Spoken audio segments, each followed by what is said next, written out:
Primary ignition.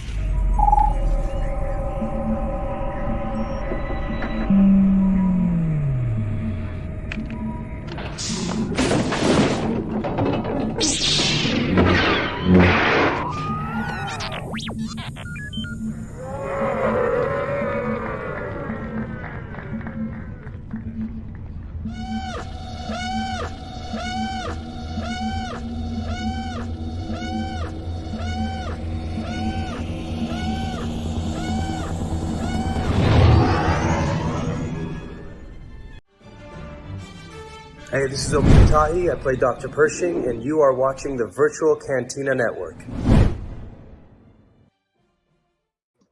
Thanks, Omid. Wow, that's cool. I love that. Weird to be introduced by a guy that really wants Baby Yoda dead, but it's cool. He doesn't. His superiors do. He just wants biscuits and a nuance. Totally fine. Ugh. At least he's not the guy that punched Baby Yoda. Nope. I hope that lives on that man's resume forever and he never gets a job ever again because of it. He's Ted Lasso. Yeah, Lasso all you people punched Baby Yoda. Defending and loving Ted Lasso. Where's your God now? Hi, guys. It's been Welcome. a second. This so show is weird. already Hi, Jen. Hi, devolving. John. Sarah Hi, Barnes, Rachel. haven't seen your name in a million years. Yes. Welcome back. John and Jen. Wow, we got like a whole squad here. Nice. He just wants his biscuits. Yes. Yes. Yeah. Jason He's in the Stormtrooper outfit. Punched Baby Yoda. Punched Grogu. Unacceptable. Yeah. Honestly, listen, I got a really good t-shirt made out of our last show, and honestly, I think it's time that we finally get the t-shirt that just reminds people that Jason Sudeikis punched Baby Yoda. We'll probably get sued for punched Grogu. We need that on a shirt. It needs to be blue with bright green letters. That's like towing the line of probably like slander/libel. I can't remember which one is which when it's printed, but like, I'd rather not get sued by Jason Sudeikis' people. Yeah. He seems like a cool guy, but like, yeah, that would not fly. But yeah, for those of you who didn't know, we're gonna say it again. Jason Sudeikis punched Baby Yoda. It's my favorite fun fact about the Mandalorian. It's okay. IG-11 took him out. It's fine. Yeah, he got what's coming to him. So yeah, welcome back, episode 14. If you watched episode 13, we talked about freaky force shit, and I was allowed to swear one time on the show. There it is. My t-shirt arrived the other day. I almost wore it, but because we're talking about the daughter, I figured we'd go with a daughter t-shirt for today. Yeah. I could not appropriately, find we're going to talk about shirt. I'm going with the Vader. Yes. Fair enough. Fair enough. I mean, it was foretold in those episodes, so yes, it works. We're going to talk about the queen of freaky force shit today. Yeah, you want freaky force shit? That's definitely Mortis. So it exists beyond time. So normal days, weeks, minutes, seconds, none of that matters. None of it. Time is fake. Location is fake. I love when they're all like, yeah, we're all in the same place. And everybody's like, wait, where's Rex? And Rex is like, wait. Hello? Where's Anakin? Hello? Anyone? And that's a hot mess. So yeah, we're talking about Mortis, specifically the daughter and Morai. But also, I feel like, listen, before we talk about Mortis, I feel like we have to talk about a couple of other big things that have happened this week. Yes.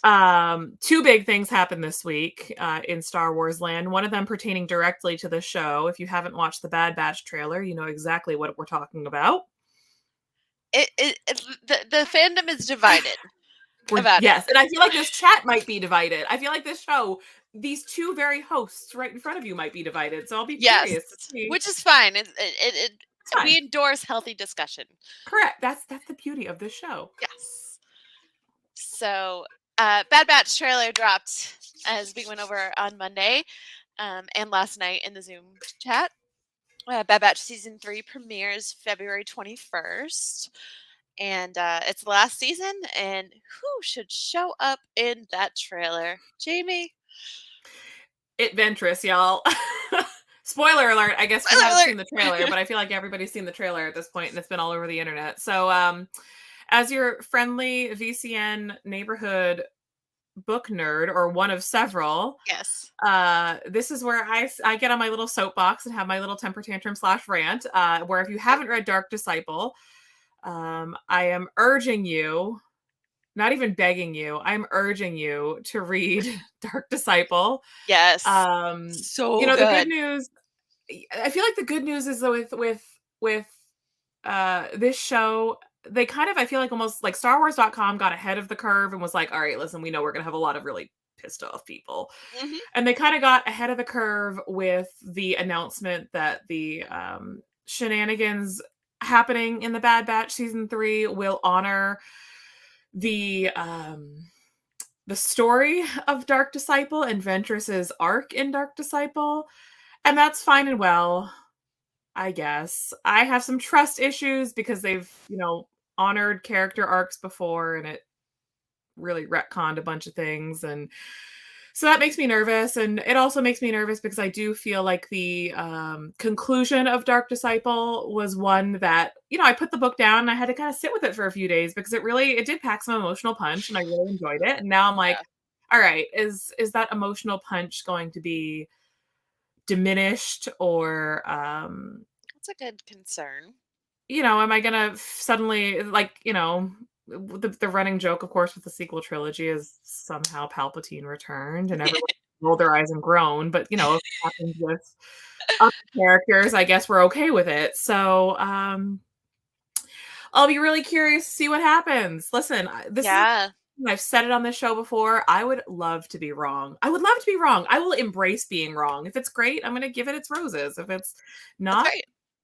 If sweet you hell. Yeah, it's all about I mean, Star Wars is not about liking or hating something just because the crowd hates it or likes Correct. it. Correct. It's about personal preference. Star Wars is for everyone.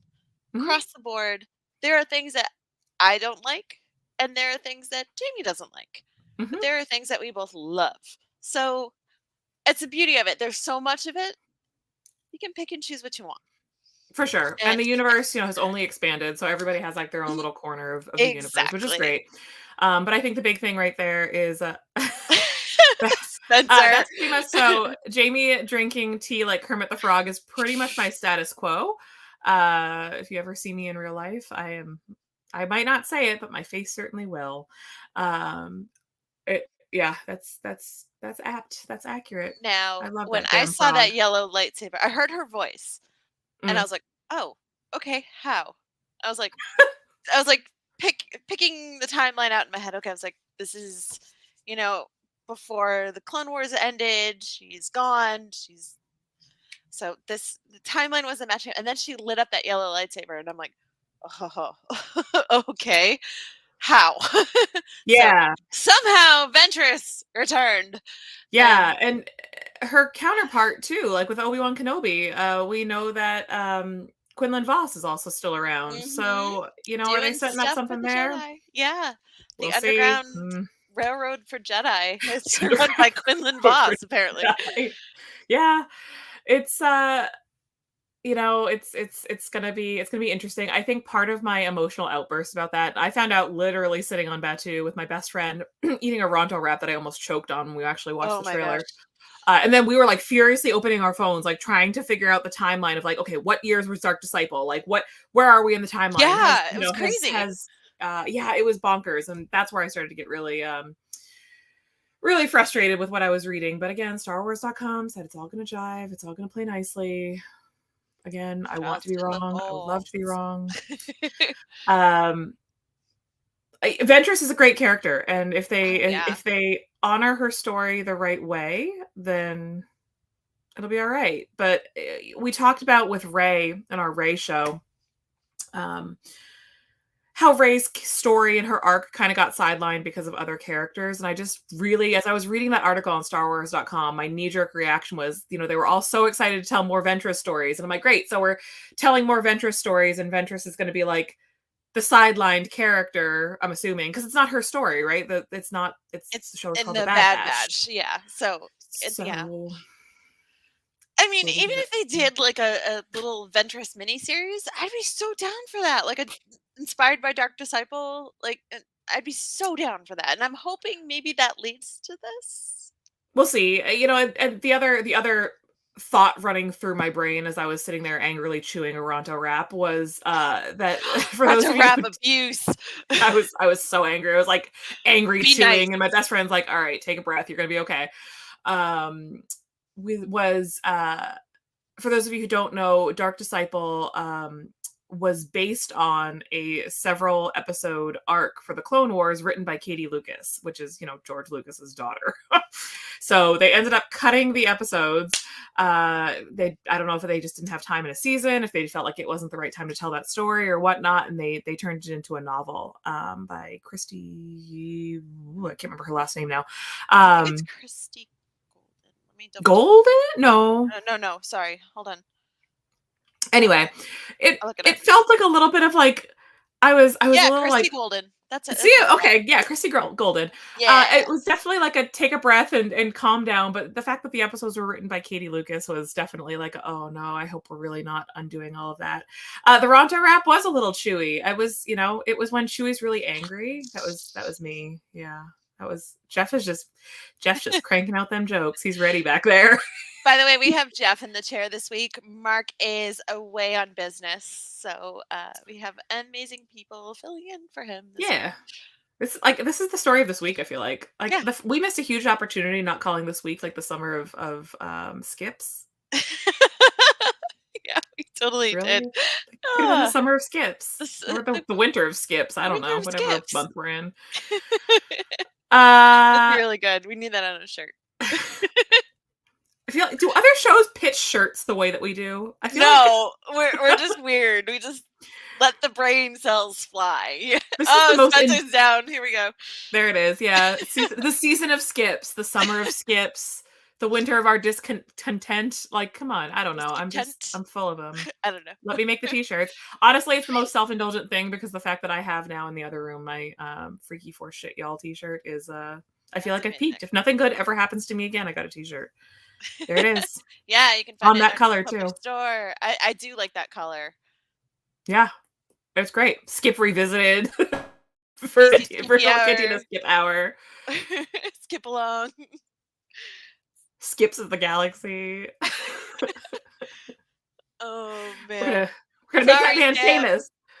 Right. So before we get into we're supposed to be talking about the daughter. The other big thing that happens today, and I wave my lipstick around angrily, and not even angrily, is today the very first issue of Thrawn Alliances came out. And we have a lot of Thrawn fans. I went to my shop today. I got the first issue times 4. I told myself I was only getting one cover, and then ended up watching all of them. Mm-hmm. Yep. Yeah, I ended up getting the incentive. For me too. I get it. They asked me, they're like, "You want the incentive?" We got one, and I was like, "Well, if I'm in for it, I guess." But so good, though.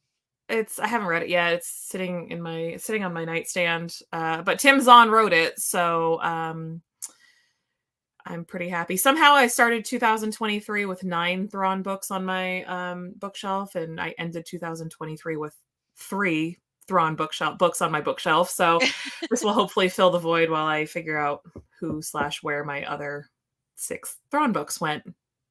I digress. So yeah, that's out right now. There's so much Star Wars content coming. Yeah. So today the Sabine and Chopper. Oh yeah. On the Rebels mural card that goes along with the Ghost figures that we've all unlocked for the HasLab came out. You can order the set of 2 for I think they're $49.99 right now on Hasbro Pulse. I may have gotten one to keep on card and one to keep nice. So listen, I say that, and I'm sitting here looking at when the Black Series figures came out for Rebels. I did that. I'm like, I'm going to get 2 of each. I'm going to unbox one and then keep the others in boxes. And I never unboxed any of them. So now I have like 12 figures just sitting there staring at me. And I'm like, what the hell am I going to do with all these? Unbox them. Put them up, or save them for Sabine. She can have her own set. She might. Yeah. She might. But yeah, that those definitely came out. You have until February 15th to pre-order those, so I have to get on that because I now have this massive Ghost coming, and I don't know where it's gonna go, but coffee table. That's what I'm doing. It's gonna go in my studio. Yep, here we go. So it's the list, and it looks so cool, and it comes with Lothcats. Oh, yeah, the Lothcats are pretty good. Pretty psyched about that. I'm also just really grateful that they did them like from the animation, because right around the time that the HasLab finished its funding run, they were like, "Here's a live action Sabine to match your animated rest of the Ghost crew," and we were all like, Yeah. "What? Why? Eh. This doesn't work. I don't like this." Oh, The absolutely, Lost Cats Sarah. are stupidly cute, like And really, they really look, ridiculous. and I like that they don't. Okay, as much as I love Merly, don't get me wrong, I like that they're the animated Loth Cats because they're just really cute. I And think the proportions are just so much funnier on the animated yeah, ones. Like you have a they're like rare Sabine wide Lego. leg. Wait, what does that mean? Yeah. What's a What? rare Sabine Lego? Oh Like my god. what makes the mini fig rare? Like Yeah. wait, What? How is it rare? Is it like different hair color or I like don't know. We're all pulling up eBay right now. Let's what are go. we doing? Where does this come from? I need it. No, I I don't really have hate. rare Lego money. I'm poor. Yeah. Oh god. Yeah, look Especially at him. look at those Lothies. They're cute as heck. Oh Oh, and you can put him God. with Chopper, and Chopper's like, "What gives?" And he's got the green leg. I totally appreciate that. The little So glowing eye really does it for me. yeah, For the loft cat on the left. He looks like he's got some glowing eyes. he does. His retirement fund. Yeah, listen, when I croak, my kid is gonna have 0 monies and many Star Wars. So hopefully she'll make good Yeah. choices with Oh those. my God, Sarah. Sarah says we should have a Daughters of the Galaxy episode where we all figure out what to do with our ghosts. Absolutely. Uh-huh. Uh-huh. Uh-huh. I have to get That's rid a of great some question. furniture in my office. I'm in the middle of setting everything up right now, so gotta make an IKEA trip. Really for Merly the was my favorite win. part of Ahsoka. I'm just gonna say Yeah, it. he's He a was my cute. favorite part of Ahsoka. The rest of it, whatever. Just give me the cat. Eh. I hope he's okay, whatever he's doing. Anyway, we're here to talk about the daughter. 17 minutes into the show and we haven't even Yeah. started talking about them. Well, you know how it goes. It's fine. So the Mortis arc. So Yes. we have them receive a transmission from something that hasn't been used, like a code that hasn't been used in 2,000 years. So that right there is like, sus. Sus. Totally sus. But Mhm. also they get pulled into like it reminded me so much like looking at it. Now, granted, I saw Rebels before I saw Clone Wars. So when they're pulled into that weird like diamond shaped thing, it reminded me of the pyramid where Maul brought Ezra to get the holocron. So Oh yeah. it's just the shape of it and the design. I was like, oh, okay. There's so many callbacks to the future of Star Wars in this episode that it just Well, the future slash past, because the other big call out, I rewatched all 3 episodes today. And for those of same. you, I mean, I'm sure everybody is in our chat has seen the Mortis arc, but for those of you who may or may not have, it's a 3-episode arc in season 3. And actually, I think it just hit 10 years. So that episode has been out now for 10 years. Yeah. Is that right? Something like that. So it's been a hot minute, but or over 10 years, I guess. But it's been a hot minute for the Mortis arc, and it still is revered as kind of like one of the penultimate arcs in Star Wars for not only setting up Anakin Skywalker's fate, but also in a lot of ways kind of guiding Ahsoka Tano's fate. And this to me is when Ahsoka becomes her most interesting, in my opinion, Yes. which I know think is a bit so of a too. spicy opinion. Sarah says, as a Um, military organization, how in the names of Jawas do they still have codes in their databases from 2,000 years ago? I call BS. Sarah, they're the sacred Jedi texts. Okay. That's all I'm gonna say. Somewhere a holocron just exploded. It's like, I made it 2,000 years. That's it. But yeah, there's lots of really fascinating sort of foreshadowing and tie-ins and callbacks to other moments in Star Wars. The one that really caught me today, as I was rewatching, and I've seen this arc so many times, and it didn't really dawn on me until I was watching this one moment. Did you notice that the Father's monastery looks like Vader's castle? It's Mustafar. I was like, it And I was looks like, just like Vader's castle. And what the hell? and when How they did I go miss into that? the dark side pit, like they go into like the well of the dark side, lava, Yeah, Mustafar. yeah, yeah, yeah. I'm Ooh, like, yeah. oh, you learned nothing, Anakin. Like, From a design standpoint, these 3 episodes are everything I love about Star Wars. oh yeah, visually I stunning. visually the design elements that they chose for daughter, son, and father are unbelievable. The Mortis designs that we then end up seeing, in Rebels with the World Between Worlds and all of the murals and all of the portals. We start to see those, of course, in the father's monastery, but then seeing them again, like, it's just incredible and beautiful design work.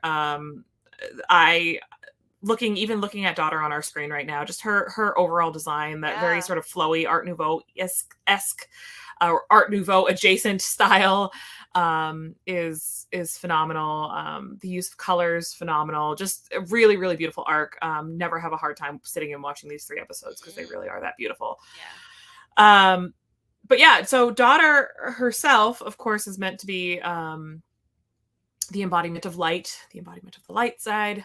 Her brother, who she's in constant battle, constant war with, which anybody who has a sibling, I guess, can kind of identify with. Yep. Her brother, of course, is the dark side, the embodiment of the dark. And he says something so fascinating. Yeah. Known to play tricks. But he says something fascinating that, you can't have one side without the other. You can't have light without dark. You can't have dark without light. And it must be balance in the Force. Must be balanced. And listen, I made it 21 minutes and 7 seconds into this episode without mentioning the High Republic, but I'm just saying, do it. That comes back in the High Republic too. Yeah. And then, of course, father ends up being the only one that can kind of keep them in check and keep them in balance. So, where daughter starts to become interesting, and where I kind of almost felt like we needed not necessarily a primer, but I would love to see more of a callback, I suppose, in it with this new live action Ahsoka show, is that again, spoiler alert for episodes that are over 10 years old, but daughter ends up sacrificing herself to save her father. Right. From the hands of her brother. And her sacrifice, her final moment on, of consciousness is used to bring Ahsoka back from the dead. I love the use of light with her. Like, as you see her there, when she's alive and conscious, she's full light. She's glowing. It kind of hurts to look at her. Her features are kind of dulled by the light because it's just so brilliant. But as she's dying, you can see the light starting to leave her body. Yeah. And it was interesting to me to see that juxtaposition when you have her life force as she's dying flow through Anakin into Ahsoka.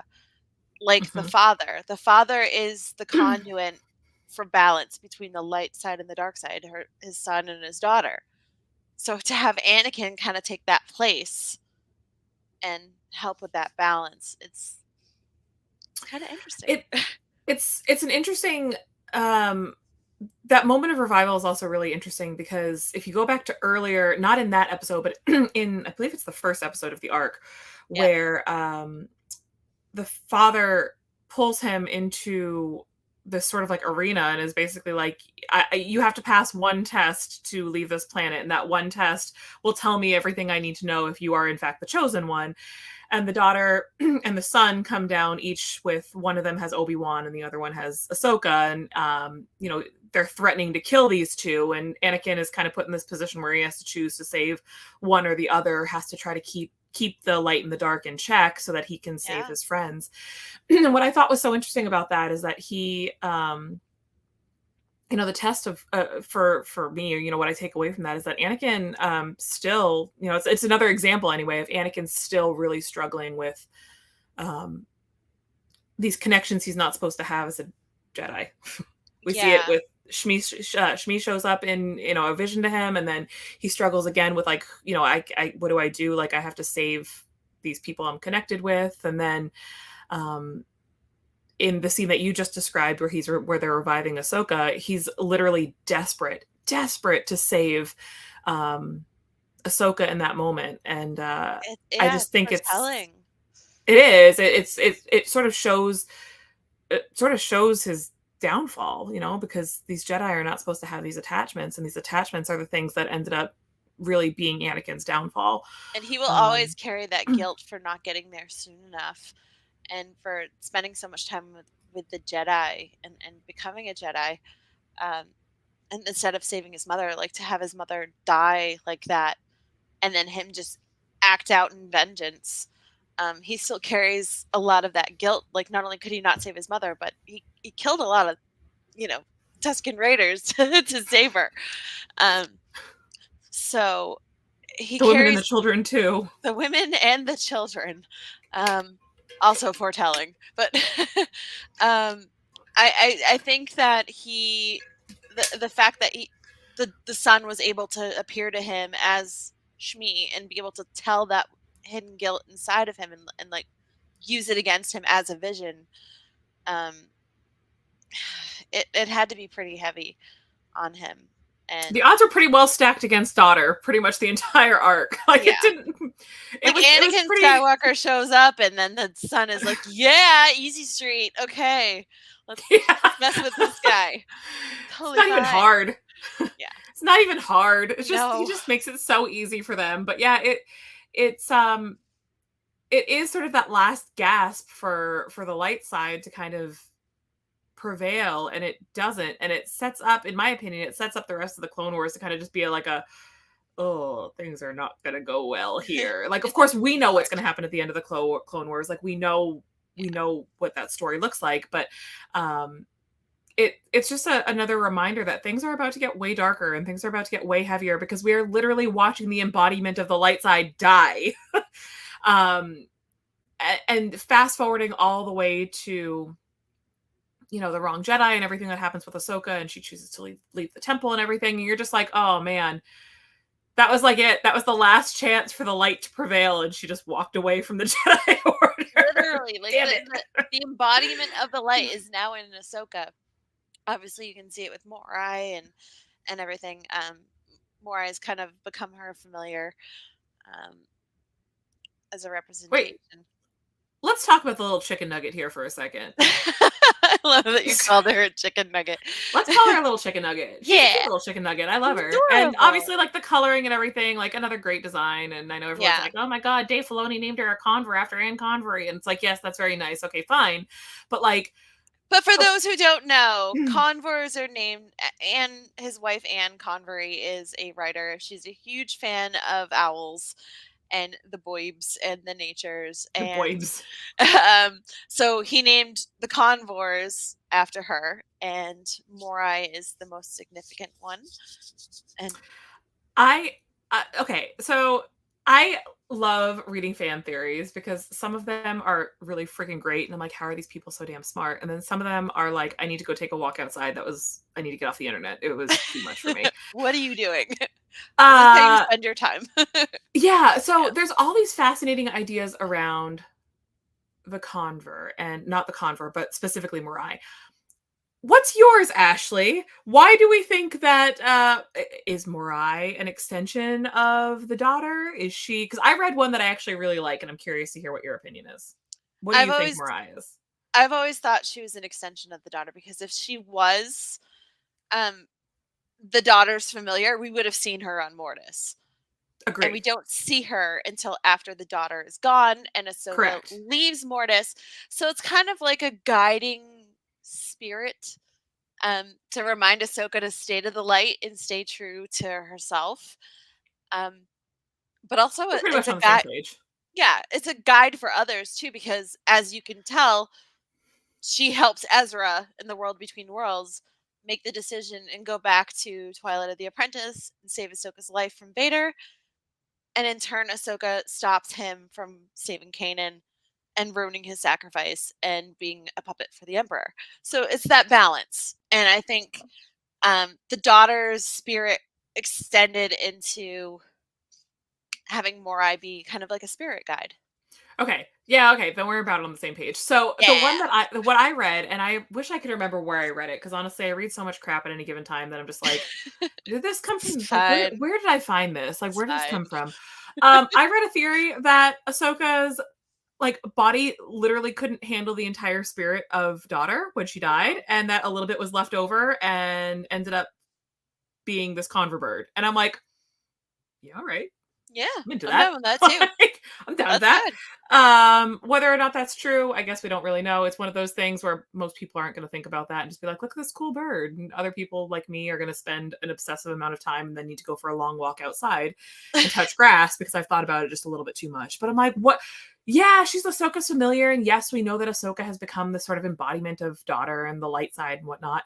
But we don't see Mirai at all in the Clone Wars. We see Mirai for the first time in Rebels, and she becomes important in Rebels. But the association with daughter, I've always thought to myself, I'm like, what's really stopping this bird from just being a cool bird that Ahsoka picked up along the way? Like, why do we automatically knee-jerk reaction associate her with daughter? It's So the colors. it's, of course, it's the colors. Everyone's like, It's it's green always and the white, colors. a little bit of gold. Right. It's kind of like with Loth cats, like follow the white Loth cat, follow the white Loth wolf kind of thing. And the fact that most convoys are brown Mm, and ones we have seen so far have been brown, mm. at least in animation. I don't know what color it was in Mandalorian season 2.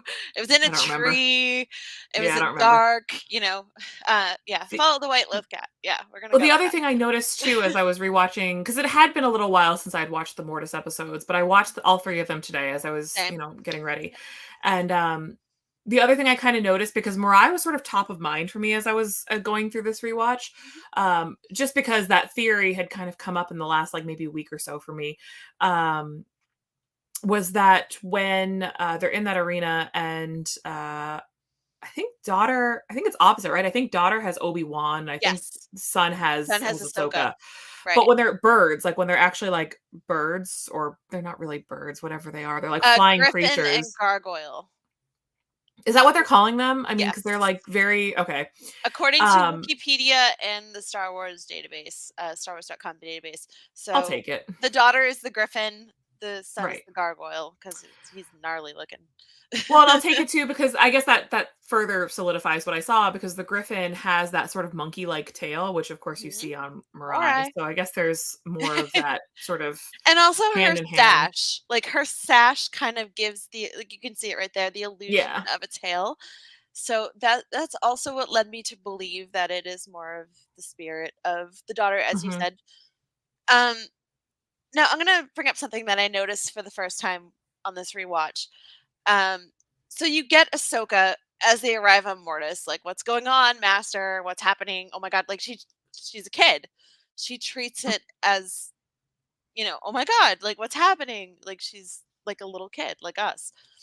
And then when she gets bitten by the sun and becomes Mortis Ahsoka, she's evil. Like she's got Mhm. badness and she's saying things that are so unlike her and are just her body language and her swagger and how she's talking to Anakin. It's like a whole other thing. But once she dies and she takes on the spirit of the daughter, she becomes confident and it Mhm. kind of ages her up internally and her attitude and she's of course she's always going to be snarky with Anakin and with Obi-Wan, but like there's a higher level of it and she has a little more dignity and grace Hmm. in her Yeah. body language and her mannerisms and stuff like that. So it's like three different Ahsokas that we're watching in this little arc. Yeah, I guess I hadn't considered that, but yeah, I agree with that. I think that is astute and definitely SAT word. Every now and again I have to throw a word out there to like make sure that college education really paid off. Thanks, Mom. Um thanks mom. Yeah. Um, the no, I would agree and I think ultimately Ahsoka has so many reasons as her story continues to unfold to become very bitter, very jaded, very defeated, very cynical, very, negative with everything she does. But I think to your point, she has this spirit now inside her that doesn't really allow her to kind of cave into those feelings. Whereas, somebody who's Strength. completely yeah, somebody who's completely absorbed the dark side, or in this case, the spirit of the sun, or whatever the case may end up, or whatever that may end up being. only knows that hatred and it's so easy to give into that hatred, and it's so easy to give into that, negativity and everything he kind of represents. So yeah, excuse me. I think that's a huge moment for her, the rest of her story and the rest of her arc. And it's fascinating because like initially when we talked about doing this episode, I was like, oh, can we really go for an hour talking about a character that really only appears in like 2 episodes, like two and a half episodes, because she isn't even in all of the whole arc. She dies. Yeah. But I think her sacrifice and her legacy and who she is as a character is ultimately changes the course of not even just Ahsoka's story, but like everybody's story. Yeah. There's a lot of really fascinating fan art takes out there that I love, and I'm usually a little bit like wary of some of these takes about how using the Mortis artwork, using the father as Obi-Wan, and Obi-Wan being the balance, and he really, for so many reasons, he kind of is like, he's watching Anakin kind of devolve, but still manages to hold on to the light, the light side of things, and then using the daughter as Ahsoka, and then of course using the son as Anakin, which I think is just really, whew. First time I saw somebody do a take on that artwork, I was like, I gotta sit down and think about this for a second. Yeah. I really love this. Like, I really love that. Yeah, but the sun has no way of returning to the light side. Well, okay, so when he murders his father and then in turn gets murdered by Anakin without even hesitating, Anakin with that lightsaber, both of them dead. um, like, that's gonna be a problem in the future. Okay. When has that ever stopped Anakin Skywalker? Silly. Okay. That man can't think more than 10 seconds into the future. Nope. Like a cat or a goldfish. Not a single thought behind those eyes. Yeah. So to have his father being like, oh, I always knew there was good in you. Like, I see the future of Anakin Skywalker, and it's played out in the son in that moment because he allows himself to be completely consumed by the dark side. Mhm. And he feels bad for ultimately murdering his father, or his father murdering himself in order to keep the balance. And it was just like it the lines are like running parallel, and it was tripping me out because like if you're paying attention, it's like, oh, okay, you should have saw this It coming. really is. It's some Like, class act storytelling there. And like, hey, Obi-Wan, you were here for this whole thing. You should have known better. Like, but listen, you know who else? Like, you know who else would have really loved this shit? And like the other character that I can't believe we've made it this far without talking about, Qui-Gon Jinn is probably just sitting there like, yes, excellent, yes. excellent. It is Oh as I have researched. Like, I love the fact that we get Liam Neeson back as Qui-Gon. So, Obi-Wan, you have seen a Force vision of Qui-Gon before. yeah, yes, yeah, yes. It's been a while, but he has. So Qui-Gon Jinn is like up there for me and one of my favorite characters, partially because Liam Neeson is friggin' great in that role, but also because like he's just one of those characters. And I think, again, I made it 38 minutes into this episode without mentioning the High Republic, but he reminds me. So Elzar Mann really reminds me a lot of Qui-Gon Jinn because they're both tinkerers, and they both absolutely are obsessed with like, well, the Order doesn't really want me to learn about this stuff, and like, I'm going to go down this sort of really not beaten path to learn about something that the Order doesn't want me to know about, or that isn't, quote, important. But man, I just think to myself that somewhere Qui-Gon Jinn had all sorts of information on this weird Mortis phenomenon, and then when it happens to his own Padawan, oh man, I love that Qui-Gon's in these episodes. This is like peak Qui-Gon Jinn, and I absolutely love it.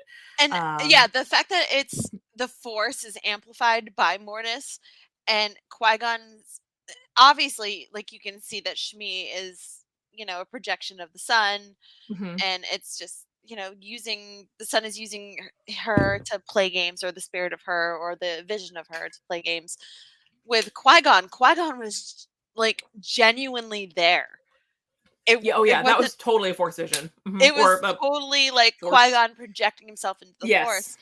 And I know that maybe Obi-Wan and Anakin are kind of thinking, oh, well, it's just Mortis and amplifying the Force, and it didn't really happen. But which probably is why he's like, oh, I can't get Qui-Gon to come talk to me all throughout his Obi-Wan Kenobi. But that was probably one of the most interesting thing because it helped clarify it to Obi-Wan and then clarify it to Anakin what must be done and how to be cautious with this world because it was dangerous. Yeah. Oh, I I love that's where Qui-Gon shows back up. I Love know. it really And that 'cause I episode just where Yoda goes to like the spirit world and stuff and Qui-Gon appears to him, like that's oh another yeah. one of my favorite ones. Listen, anytime there is some sort of freaky I'm gonna say it again, it's my Freaky tagline now, but like force shit, anytime there's some sort of y'all. freaky force shit, y'all, like Qui-Gon Jinn is there. He has like Yeah. a homing beacon and he's like, oh, something weird's going on with the force. Gotta go show up and make this my business. Like he Without is fail. without fail. He like sniffs it out and he's just there ready to talk about it. But then again, this is a man who canonically banged somebody on Felucia. So like his Jedi order, like, oh yeah, that's a thing that happened. Yeah, it's in a book. In a And book, I remember okay. reading it and thinking to myself, good for you, Qui-Gon, and turning the page. Yeah, Qui-Gon didn't give a crap about no force rules, like, you know? No, and I think but I think that's also again kind of we're diverting here a little bit, but I think Yeah. it's an interesting hallmark of the Jedi, that line of the Jedi like lineage. I hate calling it Jedi lineage because they're not really related, but like Master Padawan. Master Padawan relationships were like, this is really how Qui-Gon operated, and Obi-Wan absolutely hated it. And then poor Obi-Wan finds himself literally right in the middle of all of these very strange anomalies that Qui-Gon himself was like super obsessed with, like, you know, the whole Chosen One antics Yeah. and stuff like that. Like, I don't know. Poor Obi-Wan is tired. He needs a nap. He did No. not sign up for exactly this. Right, that poor man. He's been through some shiz. The other thing is, like, he's the only one of the three that literally makes it out of that entire Mortis adventure with all of his memories intact, because, like, parts of Anakin's memories end up getting, like, tampered and he can't remember with everything, and then Ahsoka friggin' dies, so, like, she doesn't remember everything, but Obi-Wan's just sitting there like, yep, I saw the whole damn thing. Obi-Wan's like, Saw I'm the whole writing about thing. this in my journal when I get home. This is some dark shit. Dear diary. Oh, God, yeah, that man needs a break. We're gonna he put did not- this in with Jocasta Nu. Put this in the temple because this is some freakiness.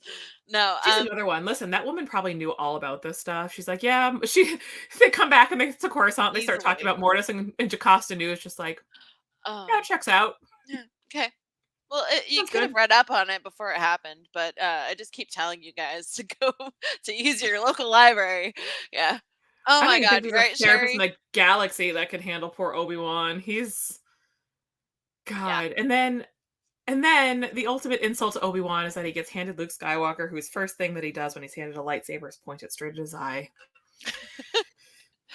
No, I totally Friggin' agree. Skywalkers. They all Totally agree. friggin' Skywalkers. Dear Holocron. Dear Holocron. What the fuck did I just What witness? the hell did I just win? Mm-mm, mm-mm. So the thing that also, as you know, Qui-Gon said, time runs differently here. They're kind of existing outside of time because it allows them to play with the visions of the past, present, and future. The part where they wake up and they're like back in the ship and Rex is like, hey, we lost you there for a second. And he's like, a second? Like, what? No, it was longer than that. So This is something that I'm actually really excited to see that Star Wars is revisiting. So, like, these weird little pockets of the galaxy, because, like, I don't even know how else you would describe Mortis, because, like, it doesn't really, because the arc starts with Obi-Wan, Anakin, and Ahsoka in their ship showing up at the coordinates where they're supposed to rendezvous, and Rex is like, well, what do you mean you're not here? Like, we're here and we don't see you. And Anakin's like, well, what do you mean you're not here? We're here and we don't see you. So the fact that Mortis exists in its own little sort of pocket of space, I don't even know how else to describe it.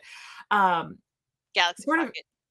yeah, it's one of those things that in my opinion goes hand in hand with like what hyperspace is, and how hyperspace is its own little sort of pocket of space getting you from point A to point B. And it's something that I'm glad that they're finally exploring the rules of, or using sort of more. It's one of those tropes where I feel like if they, or maybe not a trope, but maybe it's one of those plot points or story ideas that if they use it too much, I feel like it would cheapen it. But I feel like using it for something like Mortis and using it for something to describe hyperspace and the rules of hyperspace and what happens in a hyperspace lane, I think is just really fascinating stuff, which again, Yeah. 44 minutes into it, I could talk about it. The High Republic is also dealing with right now. Yeah. You know, it's just, it's fascinating because it no longer really puts limitation on what the galaxy is and like how finite the galaxy is. So yeah, I don't know. I love stuff like that because if something like Mortis exists, it kind of makes you wonder what else might exist, which I guess could give us some interesting stories down the line. Yeah. Like Star Wars is always at its best, but it's weird. And Seriously. yeah. Okay. Seriously. So my favorite part, speaking of weird, is Anakin's challenge. So when he's going up against the daughter as the Griffin, who has Obi-Wan, and the son as the Gargoyle, who has Ahsoka, and is kind of being a little nasty brutal with her arm. Jamie, yeah, got everybody drank. Jamie's dropping that THR knowledge. So that when he's like using the Force as well, I'm gonna say it as Ezra did and Ahsoka, like deciding that using the Force is a better weapon than the lightsaber. You see him do some incredible things that he should not be able to do. Like no mortal should be able to do. Like control beings out of time who are purely made of the light side and the dark side of the Force and bring them both to their knees. Mm-hmm. Like that's a metaphor. And ultimately, I think Anakin Skywalker led to the destruction of the light side and the dark side. Because I mean, no one can be more powerful than the other. They have to both be brought to their knees and balanced. This is something that also has appeared in Legends. This is a Legends story too with I haven't read all of it, so I'm sure there are other better examples out here, but the first one that kind of came to mind is like the whole Exar Kun thing in the Jedi Academy books with, you know, he's a dark side, he's a Sith, he's a dark side user, but like yeah, I feel like that comes back up there where it's like, well, you know, I'm going to master both but only use one. Exactly. I guess. Did I don't know. I may have just one at a that, time. yeah, I feel like it's I feel like from each is too strong, and I just ultimately I'm just gonna do one at a time, dabble in both. But the animation it affected Luke so too, cool. and that's a Legend thing. But like it affected Luke too, because like Luke taps on the dark side a little bit once, and it doesn't go well. And who's the other one that did that? Friggin' Rey. Well, Rey. I was thinking Legends, but yeah, it comes up a lot, and I think it's getting a visual representation like this, where they're literally on their knees, is and they're back in their humanoid form. Their human form, whatever it is. But listen, we don't all have the luxury to be to just be hermits, throw lightsabers over our shoulders. Yeah, but I love character assassination in the entire franchise. I love the animation that went with that whole scene in the arena. Sky changing and stuff. Yeah. Yeah, it kind of like was the kind of reminded me of like the start of the World Between Worlds, like just those weird patterns and gateways and things like that, and all of like the symbols and stuff and the stars. Yeah. So well, and even the World Between Worlds itself, in a lot of ways, I mean, that's why a lot of people in Rebels just call it Mortis, because like, you know, everyone's like, well, what is the World Between Worlds? What is the World Between Worlds? And I think it's just like what Mortis is, where it like doesn't exist on like a plane. Yeah. Like it's just kind of its own little pocket. And we saw that in Ahsoka. We saw her go back to the Clone Wars and learn to bury her guilt and her fear of becoming, you know, oh crap, I was trained by Anakin. What if I end up like him? And what if this happens to my Padawan and I'm just passing on more of the same poison that was, you know, infected Anakin? And it just allowed her to go back and see where the mistakes were made and how it didn't really have anything to do with her and she could be free. And I think that was a kind of, and she died, obviously, because there's no freaking way she can be in that water that long.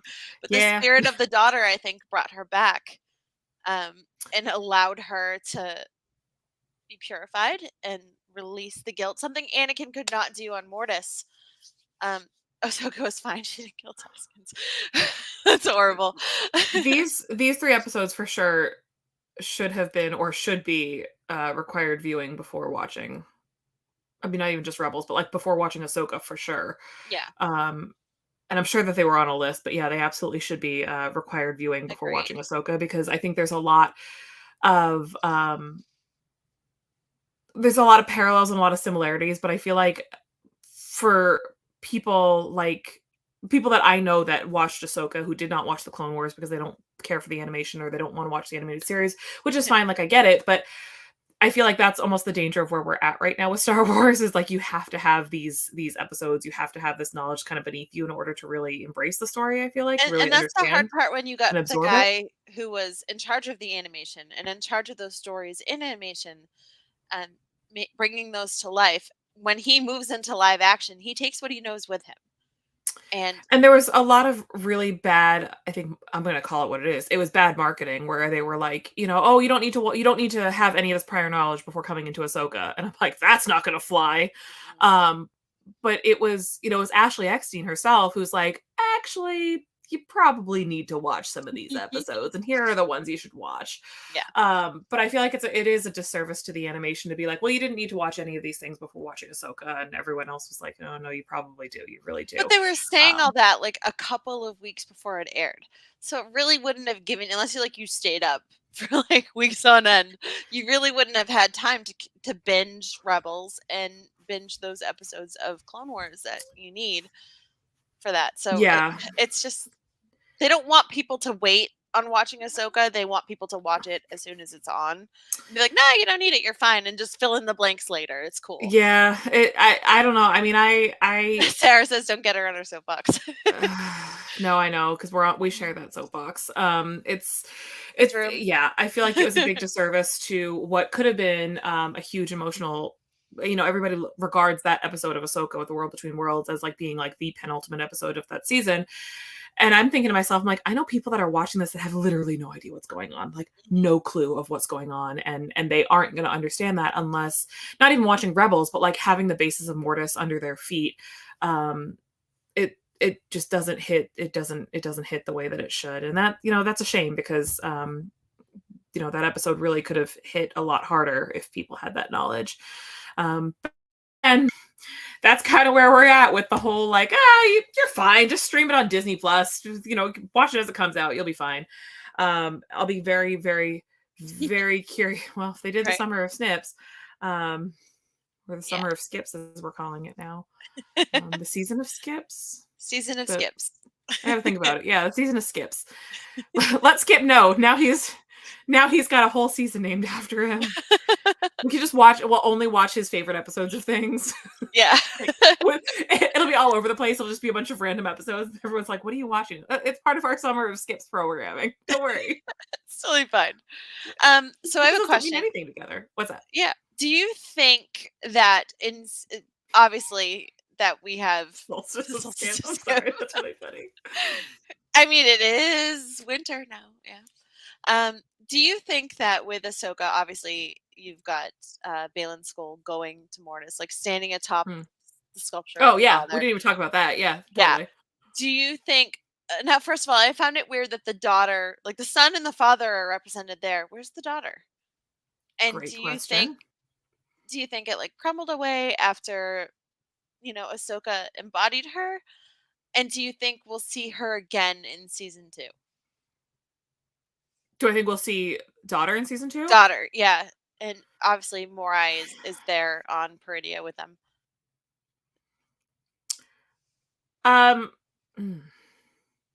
So my first thought is that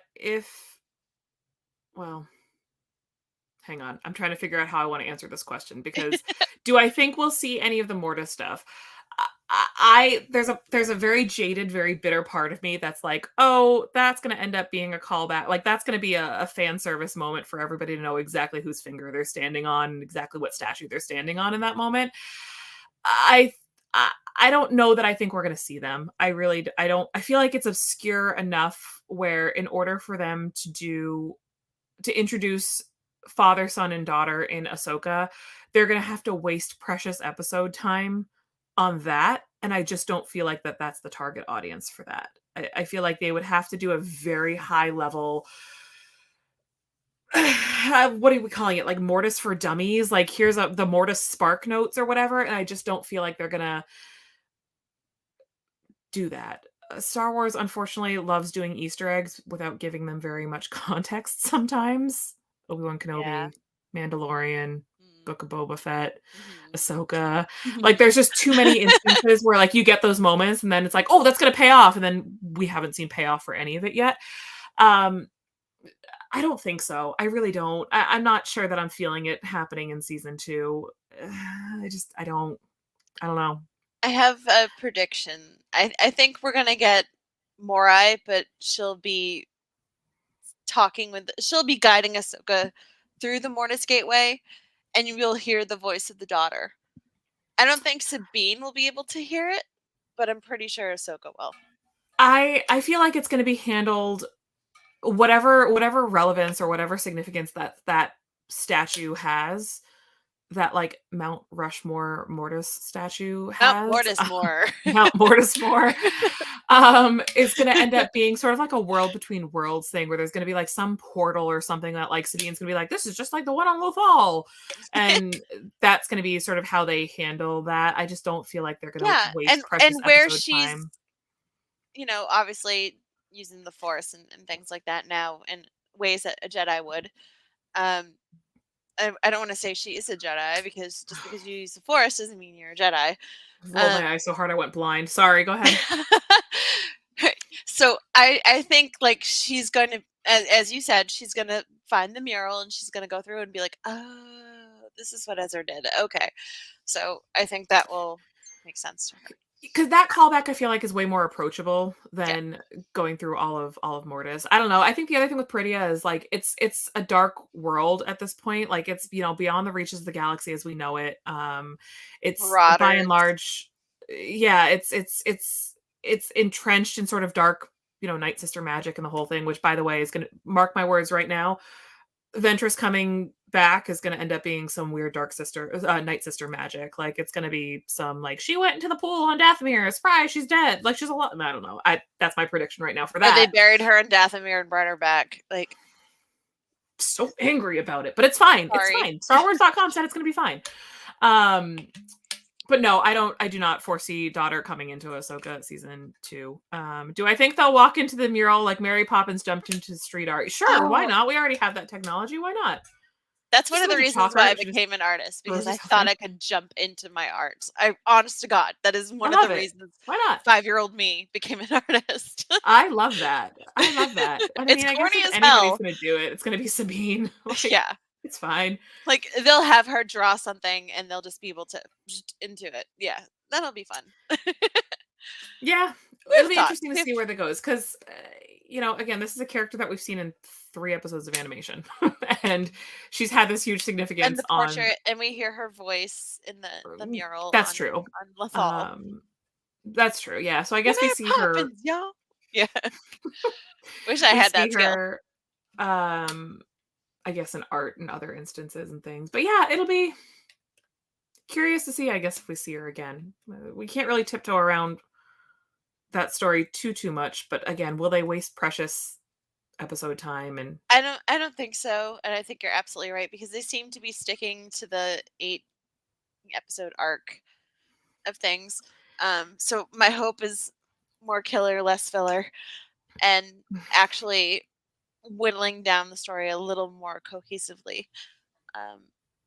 But I really think she'll show up again, because we've seen Morai on there. We've seen Anakin on there as a Force ghost. So it's possible they could team up and guide Ahsoka through.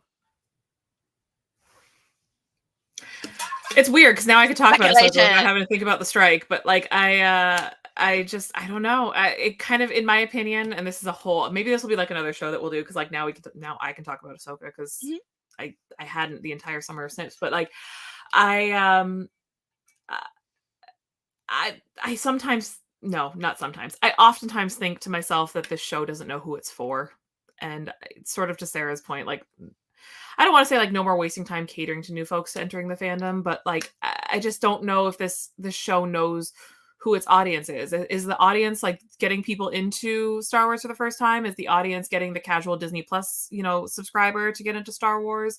Is the audience getting the diehard Star Wars fans, like giving them the story that they want? Because I mean, I know a lot of diehard Star Wars fans who saw Ahsoka and was like, it literally made me want to set Star Wars aside for a long time and like go pursue another fandom because it was just I mean, I fell into that camp. Like it was just too distressing for me, for a lot of reasons. So maybe that'll be another show at another time. And I will wear like a tarp so that when people throw tomatoes at me through the screen, I won't feel them. But You're allowed to have your opinion. 100%. And honestly, like, that I don't, if somebody doesn't Safe like my space opinion, for all. they're more than welcome to block me on Instagram. That happened literally just this week. And you know what? Cool. Like, you do you. But I just don't feel like this show really knows who it's for. And that's why, coming back to your question, will they bring daughter in? Who's that for? Is it helping the story, or is it just another one of those like, saw her in the Clone Wars, like, cool. Yeah. Well, obviously moments, it'll so. be important to Ahsoka.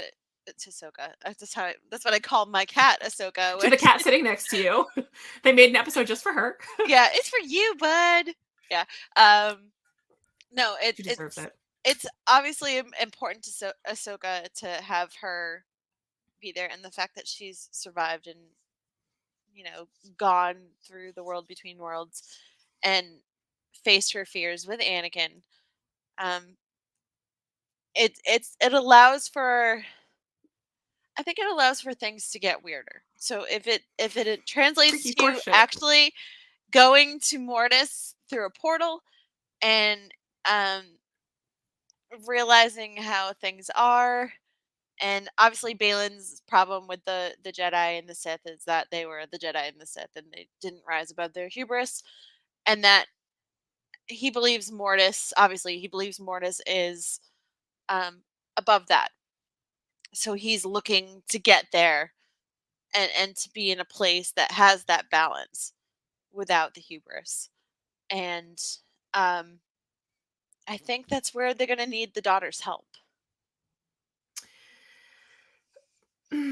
So Yeah. if they can make it so that their audience it's for their audience and it's not for dragging people in, like as most shows should be, I think it would be good. And that's not even a story that I wouldn't want to hear, right? Like the whole thing with Balin, and we're coming on time, so we don't have a ton of time to really divulge into this, but I think it's painting out what we need to talk about next for some good context around some of these characters. That story, what you just described with Balin Skull, is something that I wouldn't mind hearing in a book or a comic book. I feel like backstory. Truly, honestly, it's one of those things where he was by far and away the most interesting character in Ahsoka for me. But one of my R.I.P. Rey. One of my many grievances with Ahsoka was that it was going in too many directions at one time, and it ultimately what happened, because for me, like, there was just too many like side quests happening at one time. It got to the point where I just stopped caring about any of them because I couldn't keep everything, like I could keep everything straight in my head, but I felt like my emotional investment in like 10 storylines for an 8-episode show was just not there. But of all the stories, he was the one that I was the most interested in. So that's Jeff, I would totally watch that. Yeah, turn it into a Tales of the Jedi, give him a limited series comic run, give him a book, something like that. I would hate to see that story cheapened because they were at a point where it's like, well, it's a show called Ahsoka, so we have to focus on Ahsoka, but we're going to give you some breadcrumbs here, but we're never going to come back to them. And that's one of my biggest gripes with some of what's going on in this live action stuff right now is we get these great breadcrumbs and then just never return to pick them up. So So the daughter. So that's the daughter. Where would you rate her in your favorites? And would you favorite women or favorite characters overall? Favorite women, because we're daughters of the galaxy. We should. I know we don't. Can I be rate really them, honest? but, This may be a spicy take. She doesn't even break the top 10 for me. I think the concept is fascinating. I think the concept is fascinating. The design is a clear 10 out of 10 from an art standpoint. I think when I think of the daughter, the son, and the father, I think of them less as characters and more as like the Force. So it's hard for them to like exactly. break.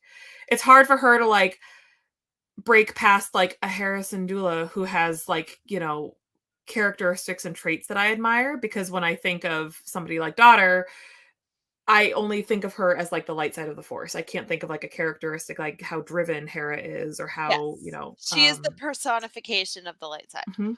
And Right. they used the same device in The Legend of Korra. So you had Rava, the light side of the Force.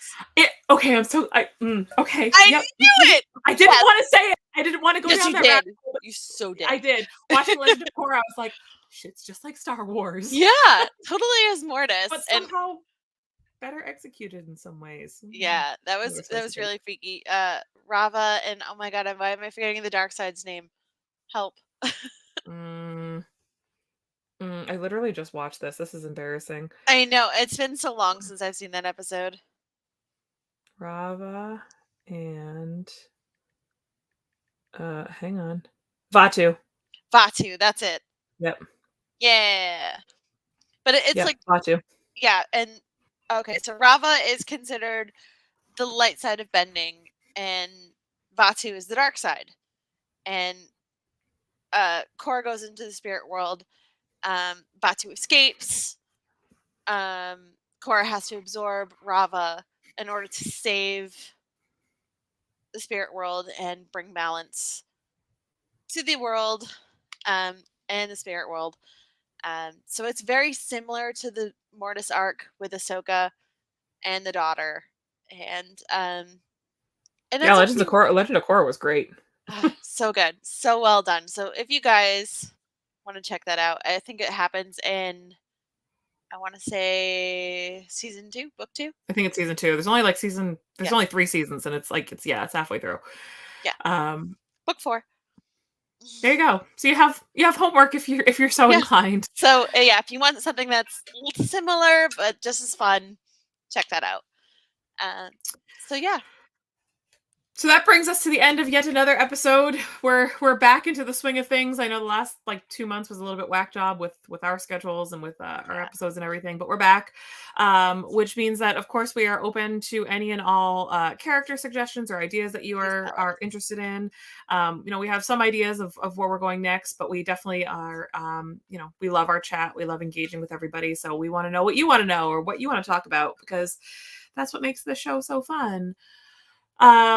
Couple of announcements. I mean, we have to end our VCN shows with our VCN announcements. As we've been playing the entire show, we have some new shirts in our TeePublic shop. Of course, there are some new Daughters of the Galaxy shirts, because sometimes I say stupid shit and they make their way onto t-shirts. Yeah. And that's awesome. But there are also some new there it is. Hey! There are also some new shirts with this new Ventress development. So we have some of that going on. There is a sale going on right now. And I think somebody in our chat realized that we could have VCN stuff printed on toilet paper. I feel like I saw that crop up earlier today. Yeah, that went into the chat and I was like, I'm sorry. Like, I could not bring myself to do that. If that's something you're into, there's our link. By all means, get yourself some VCN. Yeah, there's toilet so paper, much I cool guess. stuff. No, it was that Spencer abbreviated TeePublic as TP. Oh, okay.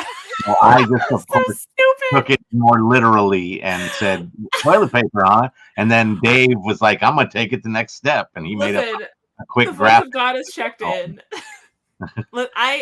My life is so chaotic right now that sometimes I only see the previews come across my phone. Like, I don't see the whole text message. This was definitely a case of where it would be more important to read the entire text message and just start talking. I know, same thing. The Photoshop picture was just like, what are they doing now? Well, stickers, because TeePublic does print on other things aside from t-shirts. And frankly, I would put nothing past any of these online shops at this point. Like, you can get all sorts of shit printed on all sorts of weird things. So nothing would surprise me at this point. And yeah, it was definitely a case of I didn't read the entire text. So that's the egg is on my face right now, and that's fine. Also, with regards, I'm just embracing it. I'm fine with it. With regards to the VCN family vacation, there's like less than 30 28 slots. 28. Don't That's less wait. than 30. It's going to be huge this summer, you guys. So make sure you check it out at the link that Jeff is going to throw up on the screen right now.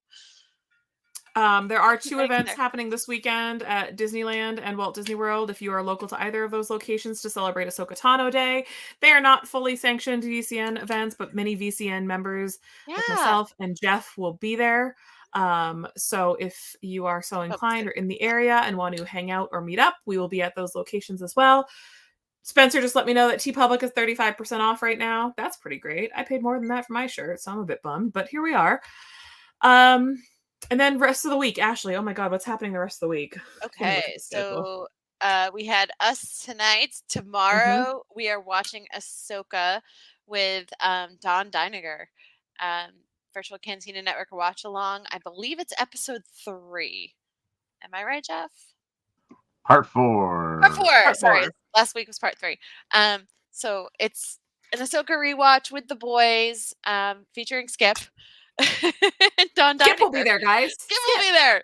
Solstice of Skip. Solstice of Skip. It will be fun. And yeah, so I'm looking forward to that. I'm out of work at 5 tomorrow, so I get to actually be part of it and not be exhausted because I have Friday off. What else do we have going on? Oh, and on Sunday, I believe, I'm just going back for this. Oh, the Unifying Force. Unifying Force. Oh my God. Thank you, Jeff.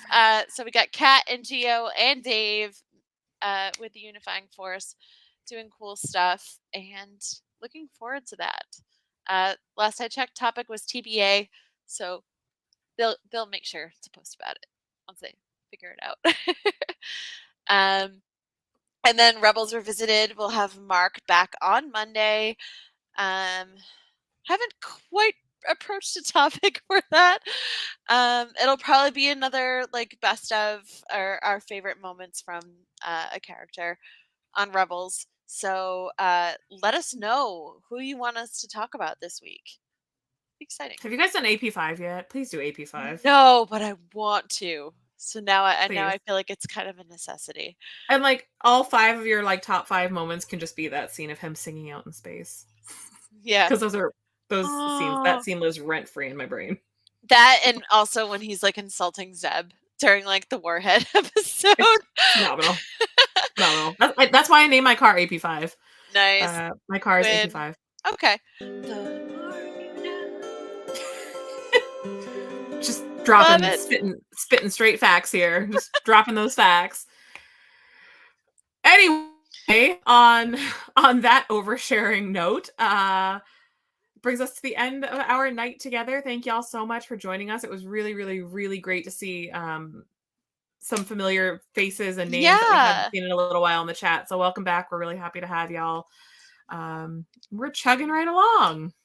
So thank you guys for joining us and for nerding out with us and listening to us swear and come up with really cool t-shirt ideas. Yeah, the rating of the show is starting to go up. I gotta work on that. Ooh, we're no longer a PG-13 show. Okay. All right, y'all. Be safe out there. Make good choices. Buy some t-shirts, and we will see you 2 weeks from tonight. May the Force be with you. May the Force be with y'all. Night-night. Good night.